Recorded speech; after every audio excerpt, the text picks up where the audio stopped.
So we have five family health tests according to Maglaya. So first on the list, we have recognizing interruption of health development. So pag sinabi nating recognizing interruption of health development, kailangan sa isang family daw, any member of the family or kahit isa man lang na family member ay kailangan alam niya kung paano mag-identify ng interruption sa health development. For example, may isang sa family hindi pa nagsasalita yung anak niya in 3 years old na. So 3 years old na yung anak niya, hindi pa rin siya nagsasalita. And that's already an interruption.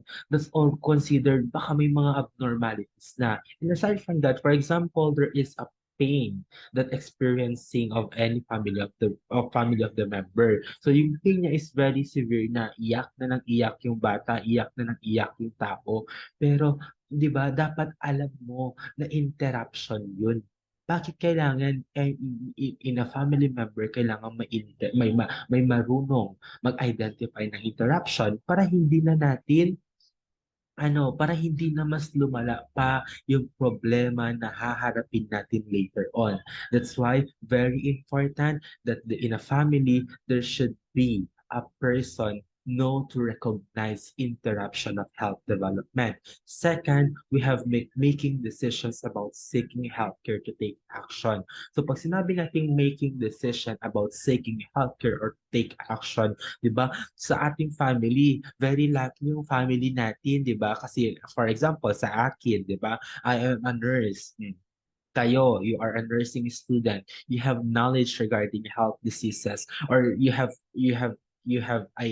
knowledge regarding mga sakit. So for example, nagkasakit yung isa mong family member. For example, sa akin, yung mother ko, 'di ba? For example, nagkaka-experience siya ng severe pain o 'di ba? Severe bleeding kapag menstruation niya. So, 'di ba? That's already abnormal. So anong gagawin natin? So kailangan, dapat ang gagawin ko is magde-decide ako whether mag-seek ng advice or mag-take na ng action. Pero kapag may mga ganong problema, o di ba, dalhin mo agad sa hospital to take action ka agad. Bakit? Para hindi na mas lumala pa at mas mabilis natin maagapan kung ano man yung sakit na na-experience ng mother ko. For example, aside from that, so making decisions about seeking healthcare or to take action, yung second natin na example, we have, sabi natin kumain ng shrimp. O, sabi natin kumain siya ng pansit, hindi niya alam na may shrimp yun. And alam naman natin allergy or may allergy yung kapatid mo sa shrimp or sa seafood. Ngayon, pagkain niya nagkaroon ng anaphylactic reaction. So anong gagawin mo, 'di ba? Anong gagawin mo? Kailangan bang dalhin agad siya sa hospital or bigyan mo lang siya ng gamot? Kailangan marunong tayo when it comes to decision making. Dahil 'di ba, sa atin kasi, ako kasi pag nurse tayo, 'di ba? Hindi naman agad dalhin agad sa hospital yung decision natin. For example, ako nagkaroon ako ng flu, nagkaroon ako ng sakit. Dahil kaya ko namang alagaan yung sarili ko kasi because I have knowledge, di ba ang gagawin ko na lang is mag-tepid sponge bath, increase fluid intake. So gagawa ako ng mga nursing intervention, yung mga independent nursing intervention na alam kong makakatulong sa sarili ko. And kapag once na lumala or hindi nagbabago yung situation ko, that's the time lang na pupunta ako ng hospital to seek advice. So doon lang ako pupunta sa hospital para magpa-consult. Pero usually, inuuna ko muna ng mga independent nursing action. Diba? Hindi naman lahat ng disorder, diba? Hindi naman lahat ng nararamdaman kailangan hospital agad. Pero wala namang problema doon. Walang issue doon. Pero yun lang, sa part kasi natin mga nurses, di ba? Hindi agad lahat talaga dependent agad yung action mo. You should first do independent before ka mag-dependent kapag hindi na kaya. Next natin, dealing effectively on health and non-health situation. So dealing effectively, 'di ba? Dapat to deal with effectively sa mga health or non-health situation. So bakit natin kailangan yun? To address problem immediately. 'Di ba? Para ma-address natin agad kung ano man yung problema na kinakaharap ng family member. Kasi kapag once na hindi na-address agad yan, may possibility na mas lumala pa. Next natin, providing care to all members of the family. 'Di ba? Providing care to all members of the family. Dapat tayo, 'di ba, as a part of a family, kailangan marunong din tayong mag-alaga ng mga kasama natin sa bahay. Katulad, 'di ba, pag nagkasakit tayo, inalagaan tayo ni mama. Pag nagkasakit si ading, si mama mag-aalaga. Pag nagkasakit si papa, si mama mag-aalaga. So, 'di ba, dapat tayo kaya nating mag-provide din ng care to all members of the family. Hindi yung kapag nagkasakit si mama pa rin mag-aalaga sa sarili niya. So dapat as a part ng member ng family, we should know our responsibility na mag-care din sa ating mga any family members. Lastly, we have maintaining a home environment conducive to health maintenance. So maintaining a home environment conducive to health maintenance. So, di ba?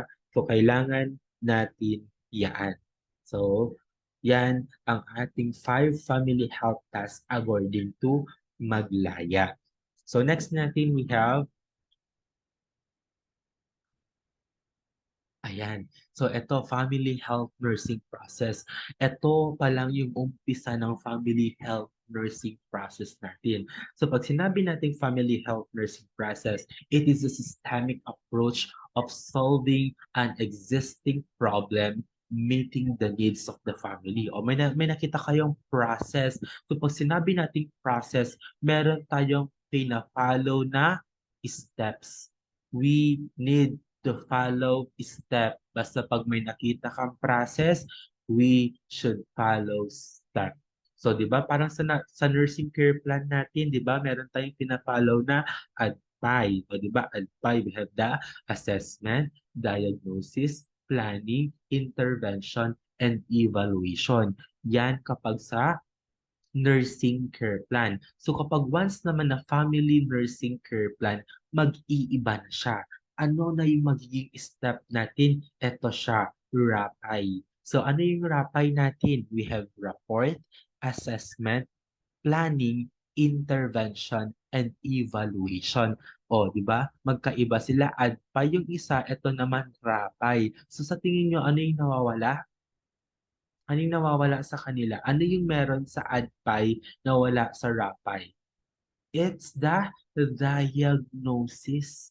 So the diagnosis, wala siya sa RAPI. Pero alam nyo, ang family nursing care plan natin, meron siyang diagnosis. Pero naka-incorporate siya sa may assessment natin. So mamaya later on, makikita nyo kung ano yung sinasabi nating diagnosis regarding sa family nursing care plan. So next natin we have ayan na. So, rapport. Punta tayo sa first step natin o sa first process natin which is rapport, di ba? Unang-una, kailangan natin magkaroon or mag-build ng trust relationship. So, rapport, di ba? Kailangan ng rapport. So, again, di ba, sa ating adpay, di ba, hindi na natin kailangan, hindi na nakalagay or naka-indicate yung rapport dun. Kasi dapat, ano na siya, given na siya na dapat when you give intervention to your patient or you will get information or history taking to your patient, you should establish trust relationship. Pero dito sa ating FNCP, kailangan ang first na gawin natin is to build rapport. So bakit mag-build ng trust sa ating family? So, 'di ba sabi natin, trust is a foundation of our relationship. So, kailangan natin mag-build ng trust kasi hindi, 'di ba, doon pag pumasok tayo sa community, ano tayo dun, 'di ba? Kilala ba tayo dun? Hindi tayo kilala sa community pag pumasok tayo. Hindi nila tayo kilala dun unless kamag-anak mo sila, unless nakasama mo sila sa isang gimikan, 'di ba? Hindi. So, ibig sabihin, hindi nila tayo kilala pag pumasok tayo sa community. So, kaya natin kailangan mag-build ng trust sa kanila. Bakit? Kasi kailangan natin sila. Hindi sila makakapagbigay ng information, ng correct information, ng accurate information if walang trust na nabuo. Siyempre, di ba, doubtful sila sa'yo. Di ba, sino ba to? Ano bang ginagawa niya dito? Bakit niya kailangan kumuha ng information? Bakit niya kailangan ako tanungin? Para saan yun? Magda-doubt sila sa'yo ngayon. Kaya kailangan nating mag-build ng trust for us to able to get an accurate information or answer to our patient or to our family. Next natin, knowing your client. You should know your client first. Tingnan mo yung background niya muna. Ano ba yung natapos nito? Ano ba yung work nito? Kailangan nating alamin muna kung ano yung background ng ating client. Hindi yung agad-agad na lang papasok tayo dun, build rapport, tapos biglang, ayan na. You should know first the background of your patient for you to able, di ba, to get and correct answer to them. Next natin, adjusting to the situation and environment. So ito yung number one na kailangan natin. We should know how to adjust. Di ba? Alamin dapat natin kung paano mag-adjust. For example, pumasok ka doon sa bahay nila, tapos wala kang nakitang upuan. Ang gagawin mo, magkukuha ka ng information, magsusurvey ka.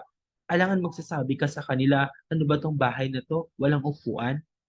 So that's wrong. Hindi maganda yun. So dapat, kailangan nating mag-adjust. Kung walang upuan, edi tumayo ka. Yun yung kailangan nating gawin. So kailangan mag-adjust tayo.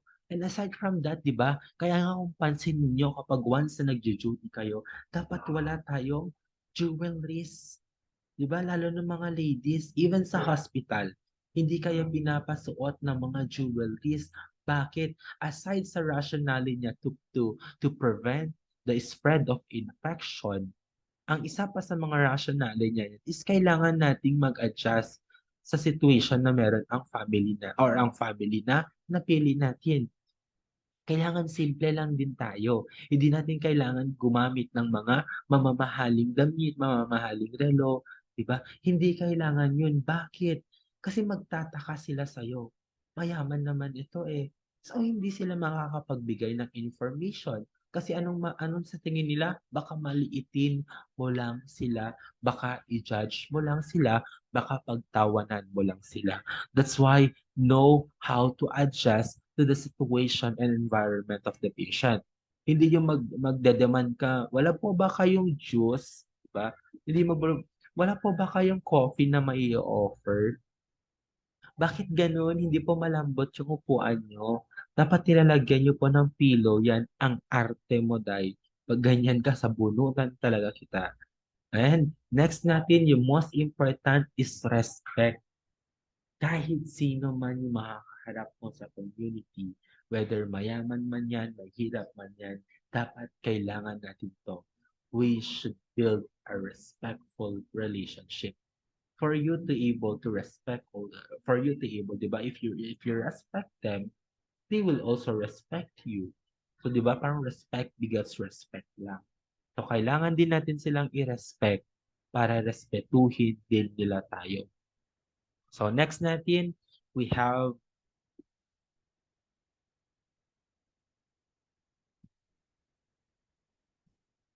ayan. So we have the first, next we have the assessment. So tapos na tayo sa R, so rapport, and then assessment. Sa assessment natin, meron tayong first major phase or sa pag sinabi nating assessment, it is the first major phase of nursing process. Diba? Usually, ito naman talaga yung unang nangyayari. Kailangan muna nating mag-assess before tayong gumawa ng mga action. So, it involves a set of action by which the nurse measures the status of the family as a client, its ability to maintain wellness, prevent, control, or resolve problem in order to achieve health and wellness among its members. So ito yung ginagawa ng assessment natin. Kailangan it measure the status of the family as a client. So mini-measure natin yung status, yung situation na meron ng family natin or yung family na napili natin as a client. And yung ability niya to maintain wellness, to prevent, control, or resolve problem. So, 'di ba, maintain wellness, kaya magaganda ba yung pangangatawan nila, 'di ba? Hindi ba sila nagkakasakit or on the other hand,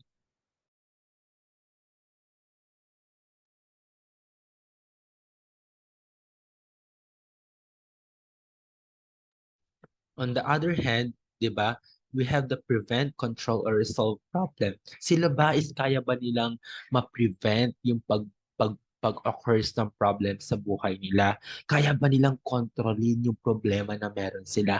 Kaya ba nilang i-fix or i-resolve yung problem na meron sa kanila? So yan yung kailangan natin gawin kung bakit tayo nag-a-assess. So,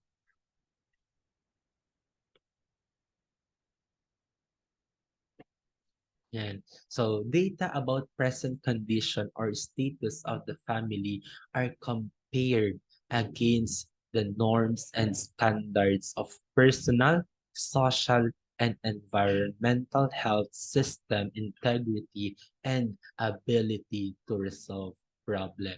So, yung data about present condition is the status of the family compared.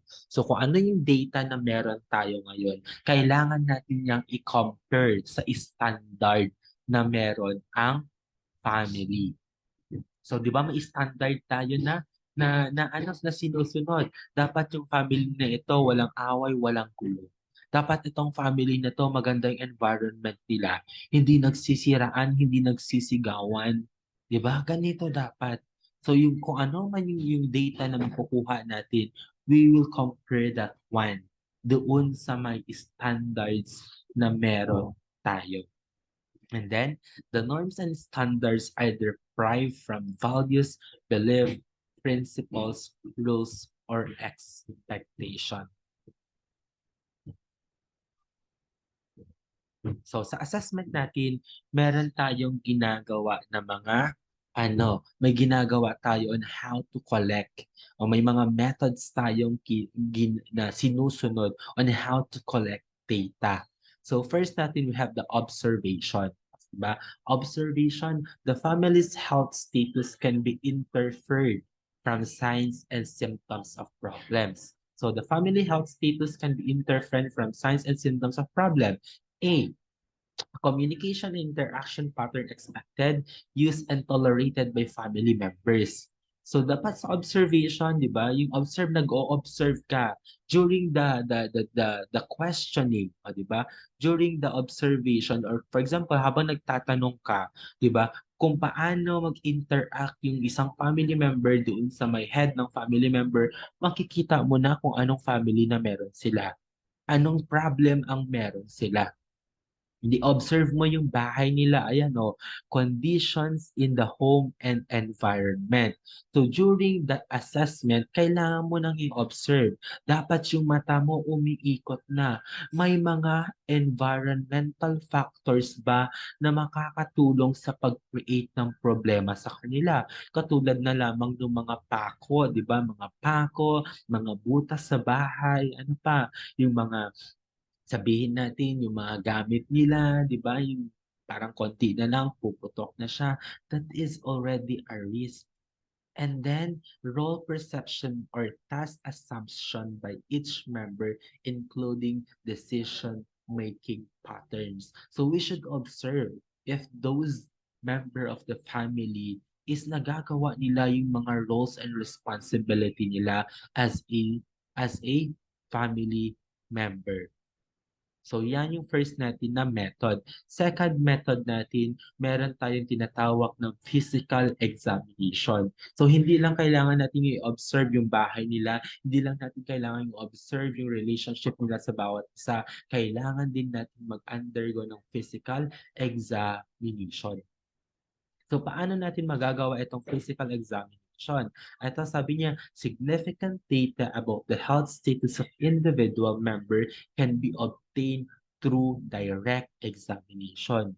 So, through IPA, di ba? Ito yung inspection, palpation, percussion, and auscultation. Pero, di ba, naano nyo na yan sa inyong health assessment. Pero mag-iiba yan kapag ikaw ay abdominal ng ina-assess mo. Magiging IAP siya. Ano yun? Inspection, auscultation, percussion, and palpation. So, anong mangyayari dito sa physical examination? Ay, sabi niya, individual member. So, individual member ang gagawa niyo ng physical examination. So, hindi lang dapat yung si nanay, hindi lang dapat si tatay, hindi lang dapat si ate. Kung sino yung member ng family, sila dapat ang gawa ng physical examination. So, kung mas maganda, mas konti. Kung konti ang family niya, member ng family, mas maganda kasi mas mabibilis kayong matatapos. 'Di ba? Eh kung nuclear 'yan, 'di ba?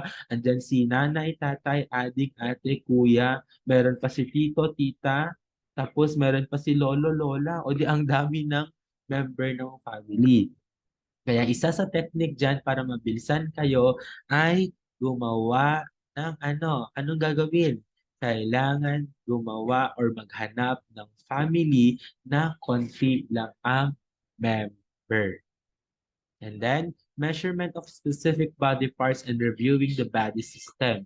So, kailangan tignan mo yung body system niya. May makikita ka bang mga abnormals or mga normal naman siya?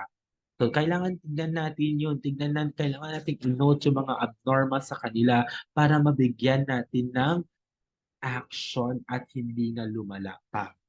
And then, the data gathered from the physical exam from substantive part of first-level assessments which may indicated a presence of health deficit. So during your physical examination, may nakita ka, okay, ang dami niyang kuto. So, di ba sa kuto, that's already, disease, sakit na yan. Kaya nga, health deficit na siya. Nakita mo may barrel chest. O, di ba? Pag barrel chest, isa sa mga ano yan ng COPD. So, ibig sabihin, may health deficit na. Nakita mo, di ba, during physical examination, yung bata may crackles. So, yung crackles, pwedeng indicatory siya na merong pneumonia. Kaya health deficit na yun. Kaya very crucial ang physical examination dahil kailangan mong i-perform ang physical examination sa lahat ng member ng family. Next natin, we have interview. So sa interview natin, 'di ba, pwedeng interview or survey. O yung form na ginamit nyo, yung pinaprint ko sa inyo, that's already a survey form. Pwede nyong isabay si survey form and interview. So ano sabi niya? Productivity of interview process depends upon the use of effective communication technique to elicit needed responses, problems encountered. So, hindi lang dapat mag-base kayo kung ano yung nandoon sa checklist. So, kung gusto nyo marami kayong data makuha, dapat maganda yung communication technique nyo. Kailangan nakikipag-interact kayo, di ba? Ang dami nyo dapat tanong.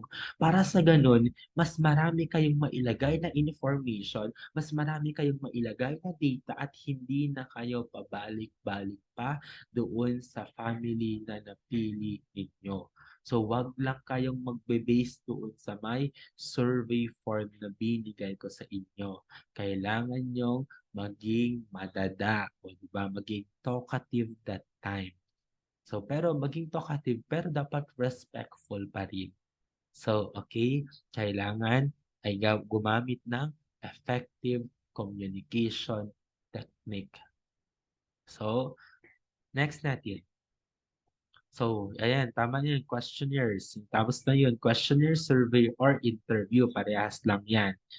So, next natin, record reviews or yung mga laboratory or diagnostic test. Pwede yun. For example, may isang ano dun, may isang family member dun na ongoing ang kanyang treatment. Kunin mo ang laboratories niya. Bakit? Kasi that's already a problem. Kailangan mo na siyang igawan ng action para ma-resolve yung problema niya. O nakita mo sa laboratory niya, increase ang blood sugar. O that's already a problem. Bakit?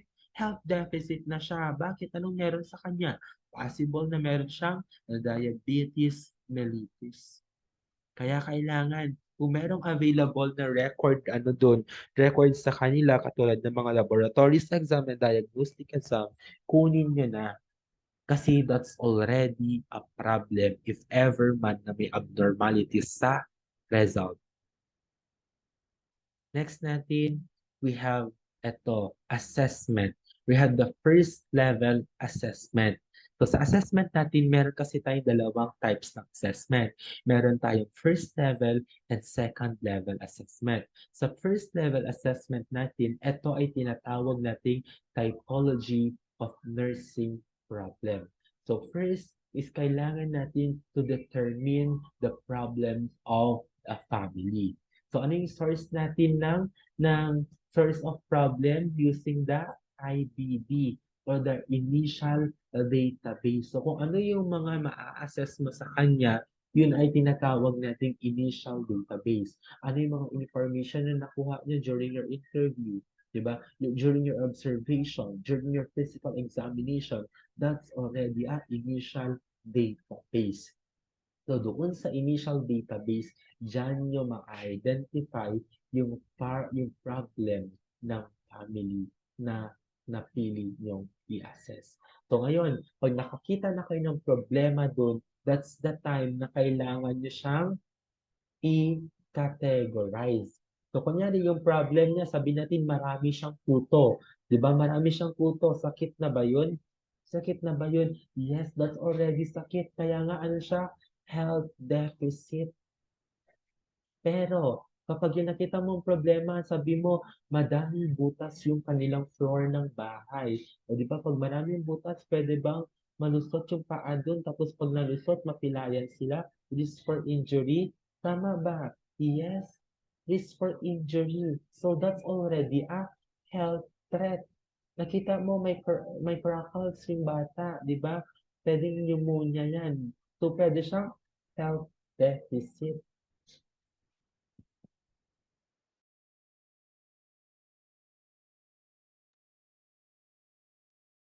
Next natin, we had the foreseeable crisis. Sorry, it's foreseeable crisis yan. Pag sinabi natin foreseeable crisis, ito naman yung pera ang pinag-uusapan. Mga na-foresee, di ba? Kaya nga foresee, nakikita, na-expect na ma-encounter natin. So for example, mag-aaral si Bunso, 'di ba? 5 years old pa lang siya ngayon, 6 years old na, mag-elementary na. So si Bunso, kailangan niya ba ng bag? Kailangan niya ba ng notebook? Kailangan niya ba ng uniform? Kailangan niya ba ng sapatos? So para makabili ka nun, anong kailangan mo? Pera. Kaya ang problema, wala silang pera. That's a problem na ba? Yes, that's already a problem. That's why it's already a foreseeable crisis. Lilipat kayo ng bahay. O, di ba? Pag lilipat ng bahay, kailangan ng down payment. Kailangan ng pampaayos. O ngayon, para mapaayos mo yung bahay, ano kailangan mo? Pera. So, yung pera, ayan na. O, pera na ang problema mo. That's already a foreseeable crisis. So, yan yung tinatawag nating first level assessment. Pag first level assessment, galing yan kay patient. Patient yan. Subjective. Subjective siya. Pag once naman na second level assessment, ito naman ay objective type na. So ito na yung sabi niya defines the nature of nursing problem. Ayan, may nursing problem that family encounters in performing health tasks with respect to given health condition or problem and etiology or barriers to the family's consumption or assumption of the task. So pag sinabi nating second level assessment, ito naman daw ay considered, ano na siya? Pag second level assessment, ito na ay kino-consider na ano? Kino-consider na natin ito na perception ng nurses. So tayo na ngayon ang mag-a-identify. Ito na yung tinatawag nating diagnosis. Ito na yung diagnosis. O di ba yung diagnosis sa ADPINE magkaiba. Pero dito sa diagnosis ng FNCP, naka-incorporate siya sa may assessment natin. Basta second level assessment, diagnosis na yan. Ito na yung ating perception as a nurses. So, titingnan ba natin kung problema ba talaga yun or hindi? So, sa atin naman na yan. Again, pag first level assessment, galing kay patient. Ano yung gagamitin natin? The initial data based to identify the problem of the family. Pag second level assessment, ito na yung diagnosis natin. Sinong mag-identify nito? Kaninong perception to sa ating mga nurses? Next,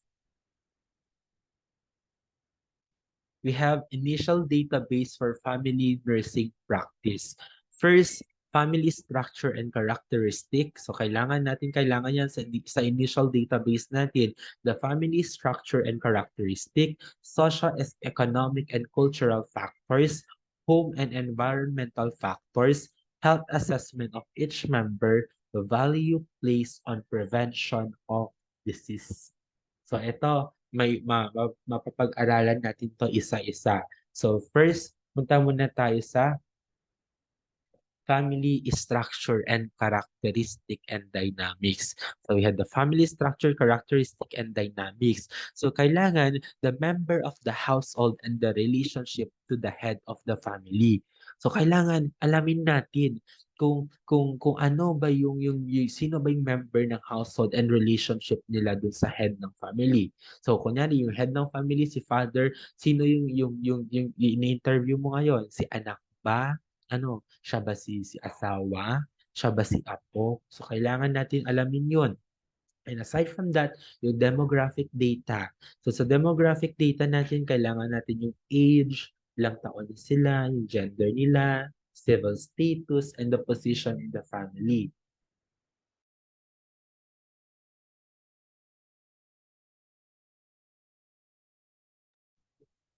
So, pag sinabi nating position in the family, ano ba siya doon? Siya ba ay yung ate, siya ba yung kuya, siya ba yung nanay, siya ba yung taga-bili, siya ba yung taga-alaga ng mga bata, so ganyan. And then, next, place of residence of each member, whether living with the family or elsewhere. Kailangan mong itanong, dito ba to nakatira? O saan ba siya nakatira? Sa malayong lugar ba or kasama niyo ba siya sa bahay? Kailangan nating alamin yung mga yan. Kailangan nating alamin yaan kasi bakit kasama siya sa initial database natin. Next, we have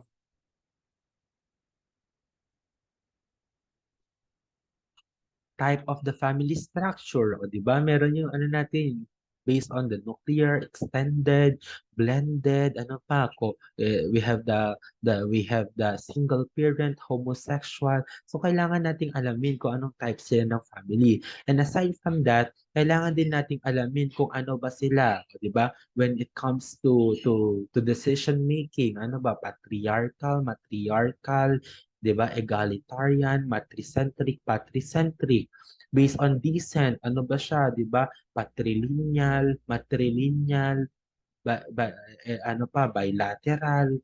Kailangan nating alamin 'yun. Or when it comes to residency, ito ba ay patrilocal, matrilocal, 'di ba? So 'yun yung mga kailangan nating alamin. And then, Dominant family members in terms of decision making, tapos na yan.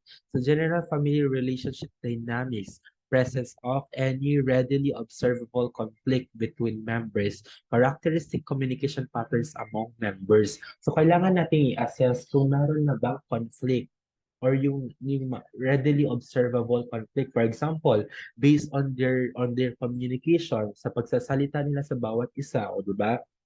Yung isa galit na galit, yung isa naman sabi natin sinisigawan niya yung mama niya. That's already a problem.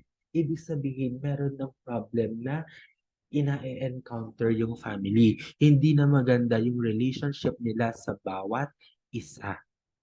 So, yan yung mga kailangan alamin natin. Next, we have the socio-economic and cultural characteristic. So first, kailangan nating alamin yung mga income and expenses. Yung occupation, kailangan natin alamin yung occupation ng bawat isa. Bakit? Dahil pwedeng doon nilang makuha yung mga risk factors. Pwede nilang makuha doon yung mga health threat na tinatawag natin.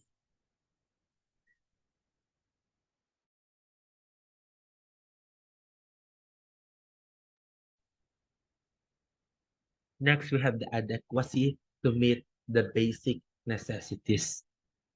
Nami-meet ba nila yung mga basic necessities nila? Kailangan nating alamin yan. Who makes the decision about money and how it is spent?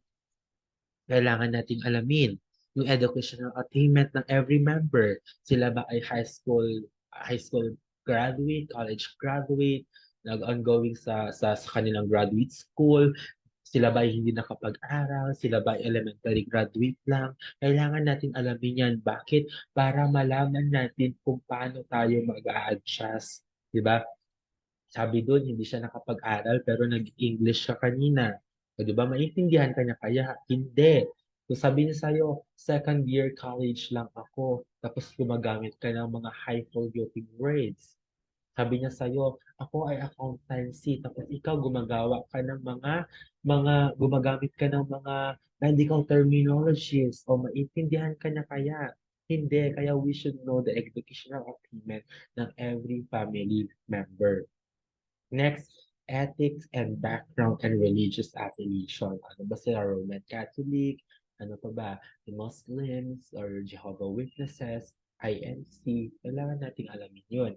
And then, with significance others, role they play in family's life. So, ano ba yung role nila? And then, the relationship of the family to the larger community. Nature. Ito yung kanilang mga kapitbahay. Kaya kailangan natin alamin kung maganda ba ang pakikitungo nila sa kapitbahay nila o yung kapitbahay nila ay may pangit na pakikitungo sa kanila.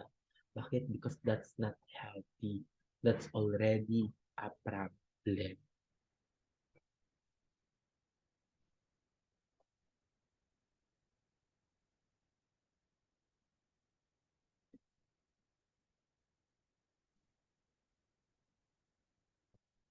Next, you have the home environment. Ayun yung sinasabi ko sa inyo kanina. Kind of neighborhood. Ano ba yung, ano meron sila? Congested ba? Pag sinabing congested, masikip. Pag sinabi naman natin Islam, ito yung squatter. Anong kind na meron sila? Dikit-dikit pa yung bahay, crowded ba? Diba? Kasi bakit pag crowded? Bakit pag Islam? Kasi nga, dyan natin makukuha yung mga communicable diseases na kailangan nating alamin. Aside from that, the social and health facilities available. Yung facilities ba, yung health facilities ba nila or yung barangay health station ba nila malayo sa kanila? May malapit pa na hospital sa kanila? We should also know that one. Bakit pag nagkaroon ng problem in the near future, alam natin kung may kaya ba silang puntahan or takbuhan ng hospital na makakasave ng kanilang buhay. And then, communication and transportation facilities available. May mga tricycle ba na dumadaan doon? May mga jeep ba na dumadaan doon? O di ba? Ano yung sasakyan nila pag magpupunta sila sa bayan? Kailangan natin alamin yun. Yung communication, may signal ba doon? May TV ba doon? May radio ba doon? Paano nila nakakausap yung mga family nila sa mamalayong lugar? We should also know that one. Yung housing niya, di ba? Saan ba gawa yung bahay niya? Gawa ba sa dahon? Gawa ba sa plywood? Gawa ba sa semento? So later on, makikita nyo yung, yung tatlong types ng housing natin.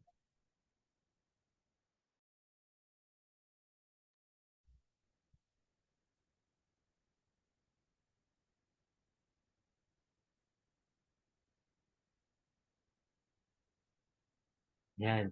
So, ito yung ating adequacy on of living space. So, kailangan ito yung sinasabi natin TFA. Ano din yung TFA natin yung total floor area. Ito yung sinasabi ko na kailangan hindi nyo kahit pag sinabi natin total floor area, kailangan natin kunin yung length ng house times natin sa width ng house. O, 'di ba? Sinasabi ko sa ibang section na 'wag na magdala ng metro, 'wag na magdala ng tape measure, 'wag na magdala ng meter stick. So, ang gagawin niyo na lang yung paano niyo na lang ang pang-measure niyo. So, kunwari naglalakad kayo and then bilangin niyo kung ilang steps yun. And then later on, pag-uwi ninyo, i-measure niyo yung paa niyo, i-times niyo. I-times nyo kung ilan yun and then i-convert nyo siya in square meters. So again, pero pwede nyo namang itanong sa kanila kung alam nila, ma'am, alam nyo ba kung anong size po ng bahay nyo, anong measurement? Kung alam nila, that's good. Kasi bakit? Kasi hindi na kayo mahihirapan pa. So kailangan alamin mo yan.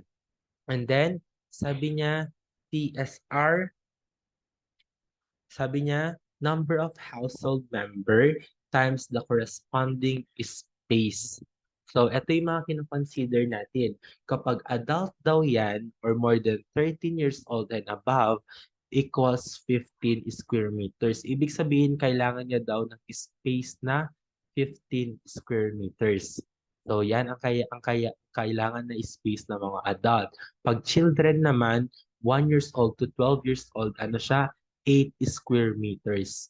8 square meters ang kailangan niya. Bakit mas maliit? Siyempre, mas maliit sila compared sa mga 13 and above natin. Pag infants naman, below 12 months, zero lang siya. Bakit zero lang ang kailangan niya na area sa bahay? Kasi nga, usually, binubuhat lang siya. Kaya niya, hindi niya kailangan ng ganun na space. Binubuhat siya always. So, TSR number of household per members time corresponding space. So, ito, meron tayong formula dito. So, for example, ayan, compare the total floor area with the total surface requirement. So, crowded if the total floor area is less than with the total surface requirement. Pero not crowded siya kapag mas mataas si TFA compared kay total surface requirement. So for example natin, ang total TFA niya or yung total floor area niya is 21 square meters. Ngayon, ano daw sila? Ilan sila? Ayan, dalawang 15 dalawang 15 daw. So, dalawang 15 years old and then tatlong 8 years old. So, dalawang adult. So, ito si nanay, tatay, and then yung anak niya is below 12 years old. So, ngayon, si nanay, tatay, 15 ang measurement. 15 plus 15 equals to 30. And then, yung anak niya is below 12 years old. So, tatlo sila. Ilan yan? 8, 16, 24. 30 plus 24 equals to 54. So, 21 and 54. Sinong mas mataas? Si 54 or si 21? So, mas mataas si total surface area. So, kapag mas mataas si total surface area, ano siya? Crowded. So, crowded ngayon ang bahay nila. So, crowded ang bahay nila. Plus, remember, doon sa family nursing care plan ninyo, ang gagawin dito, pa words sila. Words sila, paragraph sila doon. The patient has five in the family. So, at saka wag pala kayo magbibigay ng pangalan. dapat maglagay lang kayo ng tawag, for example, patient L, ganyan lang dapat. So maglagay kayo ng code, wag lahat, initial lang dapat.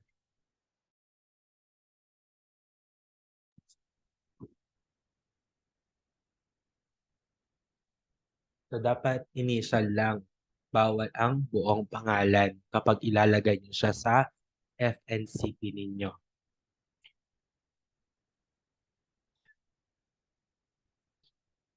Then, approved type water facilities. O, nasa approved type water facilities na tayo. So, paano ito? Ito yung sinasabi ko sa inyo. Kasi, di ba, may mga water course tayo na pinagkukuhanan at iba't iba yun. Meron tayong tatlong level. We have level 1, level 2, and level 3. So, again, proceed tayo sa first level natin. Sa first level natin, level 1, ano sabi niya? Point source. So from the word point source, doon na mismo siya. So ano siya? A protected well or a developed spring with an outlet but without distribution system. Pag sinabi niyang distribution system, wala siyang mga tubo. So anong example natin dito? Yung mga balon. And then develop spring with an outlet. O mamaya makikita nyo to sa example ko. So indicate for rural areas where houses are scattered. So indication niya daw sa mga rural, mga baryo na kalat-kalat ang bahay. So serve 15 to 25 household. Its outreach is not more than 250 square meters. So yung bahay daw na nakakapagkuha ng tubig doon sa may level 1 natin, ang pinakamalayo is 250 square meters. So, yields 40 to 140, yung sabi niya, yields 40 to 140 liters per minute. So, marami siyang nakukuha. So, anong example ng point 1 natin or ng level 1 natin? Point source explosive balon. O, di ba, dyan na tayo mismo kumukuha. Di ba, point source mismo na doon sa may kung saan siya nakatayo, doon na mismo kumukuha ng tubig. Then next, sabi niya yung develop spring. Di ba? Di ba sa mga bundok, may mga tubig doon na continuous na nagpo-flow. Ang ginawa nila para ma-protect siya, hindi sa madumihan, nilagyan siya ng tubo. Kaya nga continuous lang ang labas niyan. Continuous lang yan tubig na yan. And yan yung mga pinagkukuhanan nila minsan ng tubig para pangligo, panglaba, at pang-inom. So, naka-encounter ako nito actually nung umuwi kami sa Dumaguete. So, ang tubig nila is galing sa bundok. So, yung tubig na yun is nakalagay lang siya sa hose. So, parang may pinaka-main source sila and then marami siyang bahay. Kapag ikaw ay gagamit, so ilagay mo lang siya. Ilagay mo lang yung hose. I-connect mo lang yung hose doon sa main source sa hose ng bahay na papunta sa inyo para magkaroon ng flow ng tubig. And then, pag di mo na gagamitin, tanggalin mo na siya, continuous flowing lang siya. So, yan yung level 1 natin. Proceed tayo sa level 2 na tinatawag natin. Pag sinabi natin level 2, ayan siya, communal faucet or stand post. O, from the word stand post, o di ba? Communal faucet, sabi niya, with a source, reservoir,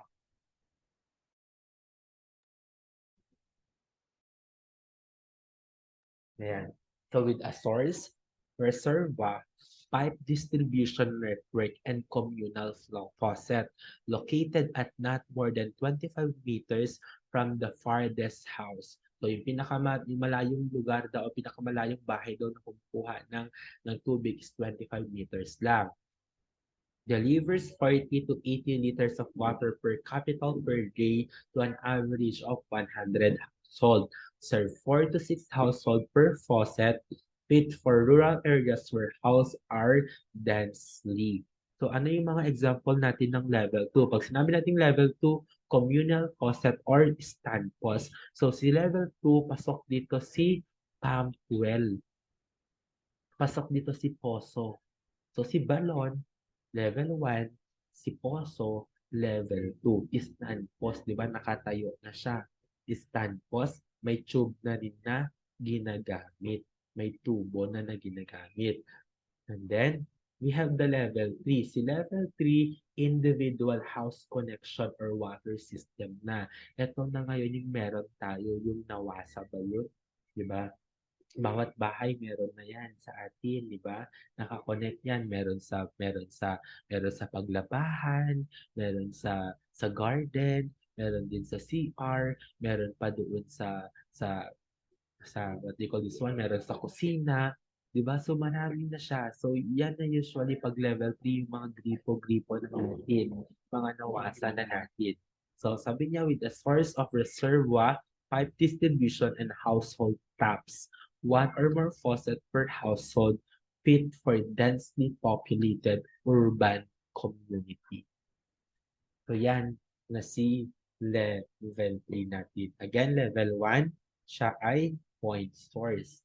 Level 2, meron tayo tinatawag na communal faucet or stand faucet. And pag level 3, individual house connection or water system. Yan yung tatlong level natin ng water system.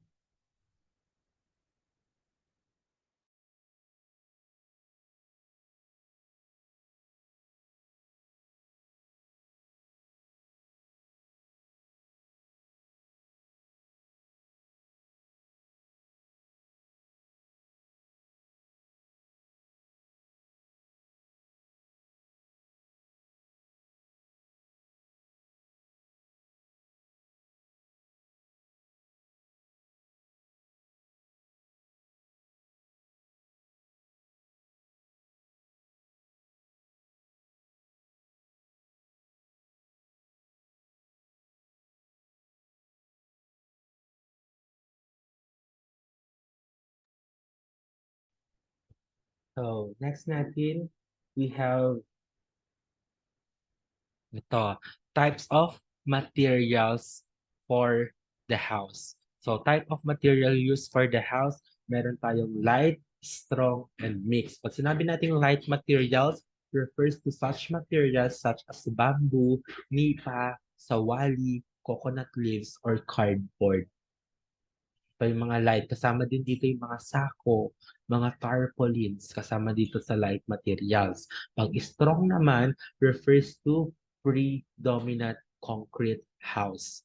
Pag, pag predominant concrete house strong, ito yung mga gawa na sa mga bato, gawa na sa mga yung concrete na siya. Semento na lahat, sementado na lahat. Next, kapag mix, ito yung half sementado and then yung half niya ay kahoy. So ito yung mix natin.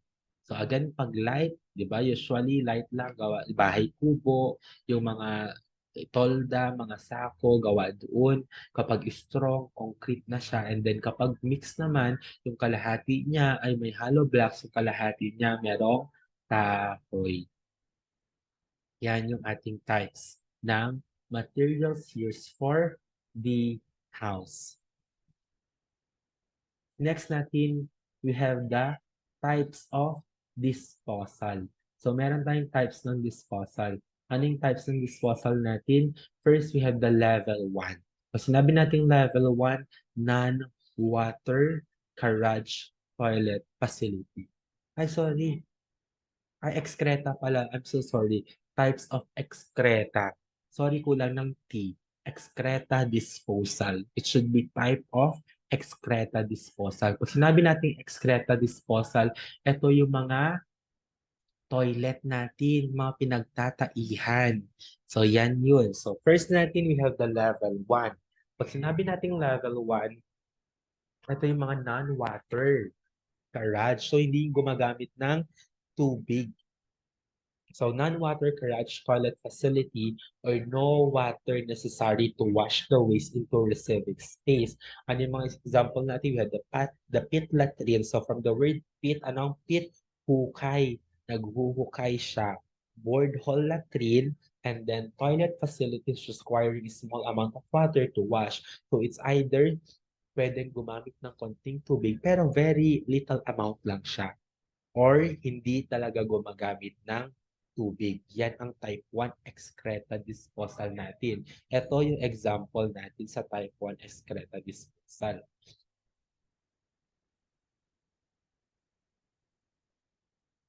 Ayan. So meron tayong pail system. A pail or box is used to receive the excreta and dispose later when filled. So ito yung tinatawag nating ito yung ballot system, 'di ba? Or yung tinatawag nating with yung ballot system, ibabalot na lang siya, 'di ba? Pail or box, alam niyo yung arinola or balde.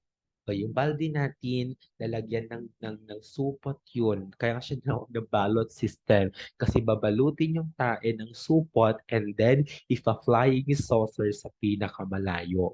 So, yun yung tawag nating pail system. Pag pail, di ba, timba.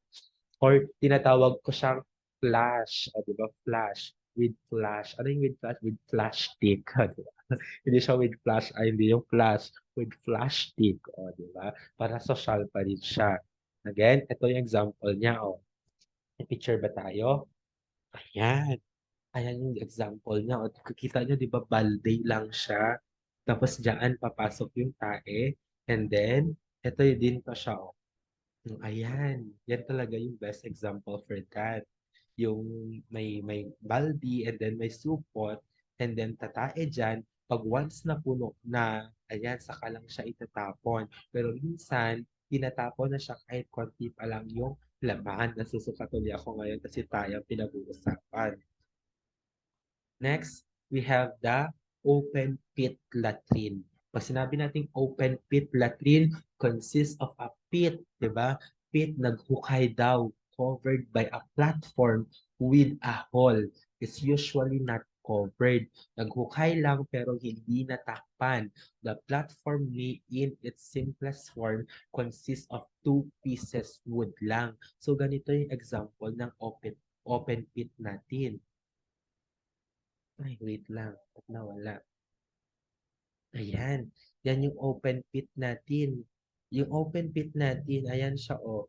From the word open, bakit? Wala namang nakatakip. Wala siyang takpan yan. Naka-open lang yan. Tapos sa baba niya, naghukay ng malalim. Ito yung example niya, oh. Naghukay ng malalim and then tatain na dyan si kuya, mahuhulog na lang sa butas.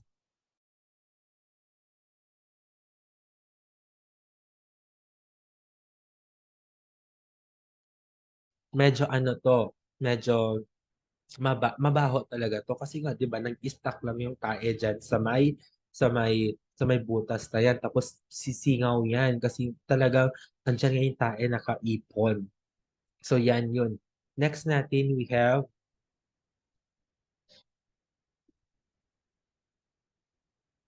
ayan, ito yung tinatawag nating antipolo type. So si antipolo type, ito ba tama? I know. This one pala is yung VIP na tinatawag natin. Bakit VIP siya? Ayan, oh. From butas, di ba, para hindi siya sumingaw. Di ba, yung kanina nakikita natin, sisingaw dyan kasi wala siyang butas. Pero this time, nilagyan na nila ng butas. Ayan, oh. Di ba, paghulog ng tae dyan, may butas dito, nakakonect dun sa hose para dito lumabas yung amoy. That's why, hindi na mangangamoy yung loob.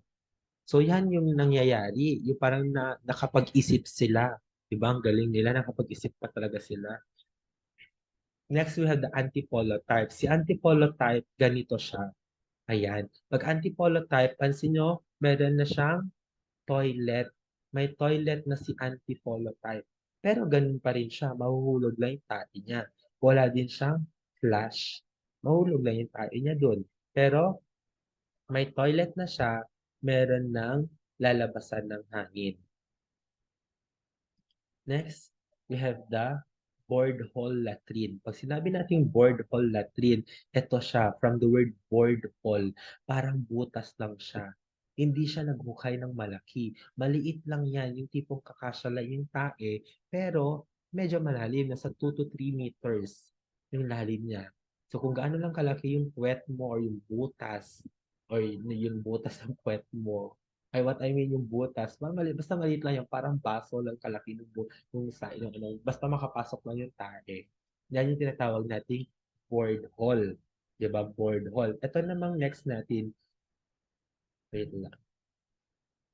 Ito, board hole latrine. Ito naman next natin, we have the overhang latrine. Pag sinabi natin overhang latrine, ito yung ganyan siya o diretso lang siya sa may tubig. Diretso lang siya sa ilog, diretso lang siya sa dagat. So, ganyan ang board hole latrine natin. Pag board hole or overhang, I should say overhang latrine, yung kapag once na tumae ka diretso sa ilog, kain ng isda, hinuli ang isda, binili mo sa palengke, oh my God, perfect. Nag-imas. Yan ang sinasabi natin overhang latrine. Yung diretso ang kanyang tae saan? Sa dagat or sa ilog. Then mismo doon na siya tatain. So yan ang ating overhang latrine.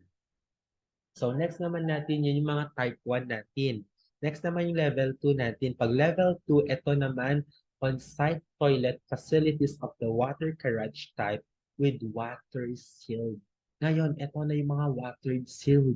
Pag nakita nyo yung toilet ninyo na may tubig sa loob, ibig sabihin water sealed siya. Anong level siya? Sa level 2. So, paano yung mga water sealed natin? Ayan, oh. 'Di ba? Whether may platform man or wala, basta may tubig, considered na level 2 yan. Bakit siya water seal? Kasi nga, hindi lalabas yung tae. Hindi makakapasok yung tae dito kung dahil sa tubig, sinil siya. 'Di ba? Hindi lalabas yung amoy. Bakit? Kasi water seal.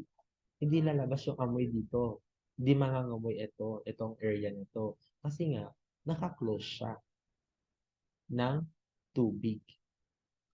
And then, next natin, level 3. So, even yung mga flush nyo, yung mga toilets natin sa bahay, yung mga may flush or yung kahit na debuhos lang siya, basta may tubig kang nakikita doon, water seal yun. That's considered level 2. Next natin, we have level 3.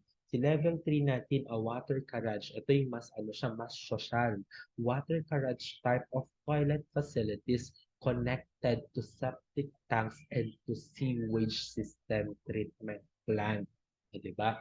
Sa sinasabi nating sewage system treatment plant, ganito kaganda yan. Kasi pag sinabi nating sewage treatment plant, ito, di ba, ang tae kasi natin usually, meron siyang methane. Yung tae natin consists of methane. Etong methane natin is flammable. Puwede siyang maka-build ng usok or ng apoy. And then, anong gagawin nila dito? Yung tae na ginamit natin o yung tae na itinapon natin, gagawin niya is pupunta yun sa system or sa treatment plant. Gagawin niya ngayong hangin. Yun na ngayon yung ginagamit ng yung ibang bansa as their pangluto. Yan na ngayon yung ginagamit nila. So, ganyan kagaling yung sewage system treatment plant. And then, yung tubig na ginamit mo, ang mangyayari doon, lilinisin yun. Lilinisin yun. Saan gadalhin pag nalinis na siya? Pwedeng isama, saan? Sa tubig ilog, or sa may tubig sa dagat, or usually ginagamit siyang pandilig ng mga halaman. So, ganyan kagaling itong type or level 3 ng excreta disposal natin. So, next done, we have yung ating tinatawag na type of waste disposal. We have the hog feeding. Garbage is used as a hog feed and also chicken and other livestock. So, ibig sabihin pinapakain sa mga hayop tulad ng mga baboy. Pero ito, yung mga nabubulok lang.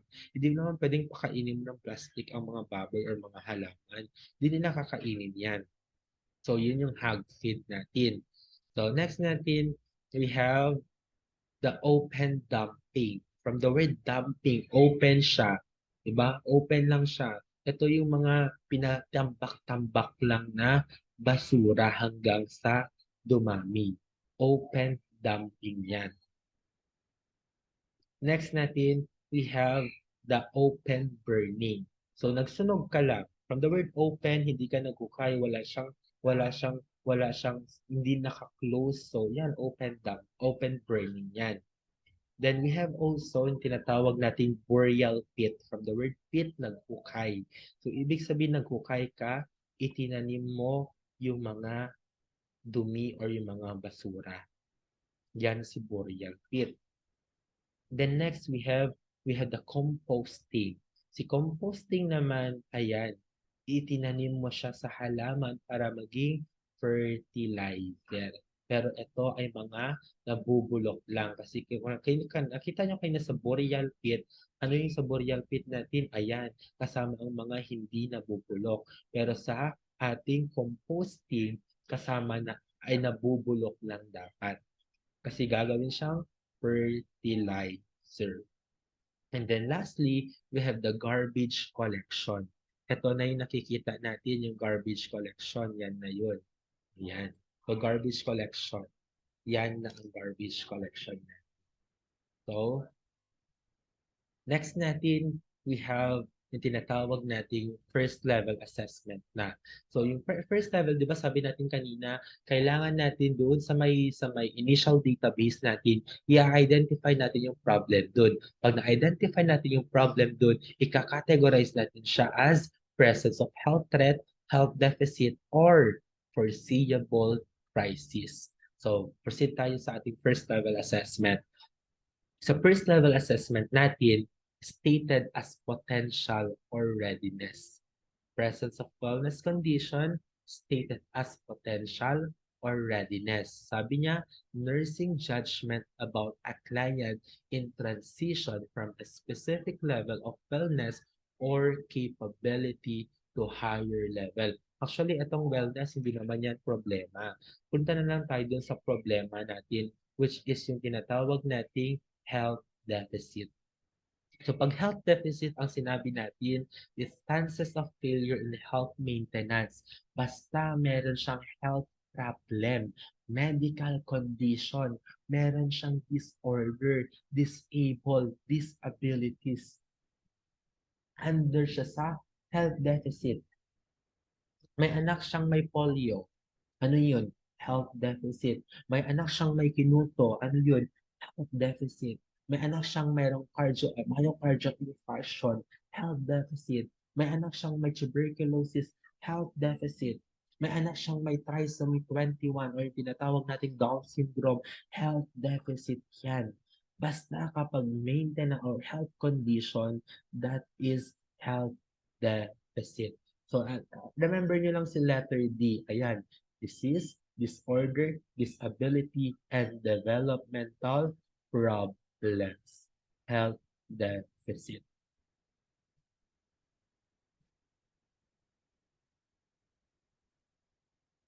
So, wait lang. Yeah. So, next natin, we have ito. Tapos na si health deficit. Next naman natin, pwede natin siyang i-categorize as health threats. So pag sinabi natin health threats, it is a condition that are conducive to disease, accident, or failure to realize one health potential. Family is healthy, but there are risks. So kapag may risk siya, di ba? Pag may risk, ibig sabihin may sakit na ba? Pag health threat, may sakit na ba? Wala pa. Pero pwede doon siya papunta. So ano yung mga example natin dito? Hazards, inadequate or lack of immunization, cross-infection, environmental sanitation is poor. So, sa hazards natin, anong example dito? Yung mga yung mga panglinis ng CR, nandoon lang siya, within reach lang siya ng mga bata. Pwede ba nilang maabot yan? Pag naabot nila, nainom nila yan, it's already a problem. So hazard siya. A health threat siya. May pako na nakalabas doon sa may kahoy, tapos dumaan ka, natusok ka, meron pala siyang may rust. So possible na magkaroon ka ng tetanus. Health threats or inadequate immunization, nagkulang ka ng immunization sa BCG, wala kang BCG, sabi natin ang BCG para sa leprosy and tuberculosis. So ngayon, nung merong tuberculosis yung kapitbahay nyo, lumapit ka, hindi ka na protect. Bakit? Wala kang BCG vaccine. Health threat. Cross-infection. Ano yung cross-infection? May family member na merong, sabihin natin, meron sa kapitbahay niyo may COVID-19, nakisalamuha ka. O, cross-infection, health threat. Environmental sanitation is poor. Wala kayong proper drainage. So, yung proper drainage nyo, pinagbabahayan ngayon ng mga lamok yung tubig. Risk for dengue. That's already a health threat. Kaya nga kailangan maging observant kayo during your assessment. Kasi baka may hindi kayo na-assess, considered na pala na health threat yun. And then, next natin, we have tinatawag na presence of stress point. Pag sinabi natin stress point, pwede siyang foreseeable crisis. So, ang other name for foreseeable crisis is stress point. So, pag sinabi natin foreseeable crisis, anticipated period of unusual demand of the individual or family in terms of family resources. Anything which is anticipated or expected to become a problem. So basta may problema, pera ang pinag-uusapan, foreseeable crisis yan. So foreseeable crisis yan. So ano yung mga stress point natin? Marriage, pregnancy, diba? Labor and procreation, parenthood, additional member. O, bakit yung additional member? Kasi nga, gatas yan, diaper, pera yan, abortion, entrance at school. 'Di ba mag-aaral, 'di ba may bagong bag, may bagong gamit dapat, may bagong uniform, may bagong shoes. Pera ang problema diyan. Adolescence, bakit? Kasi maraming kailangan. Hmm. And then divorce or separation, menopause, loss of job, hospitalization of a family member, pera na naman ang kailangan diyan. Death of a member, gagastos ka na naman diyan. Resettlement, lumipat ka ng bahay, pera na naman yan. Illegitimacy, o di ba? Yan yung mga example ng stress point natin or ng foreseeable crisis natin.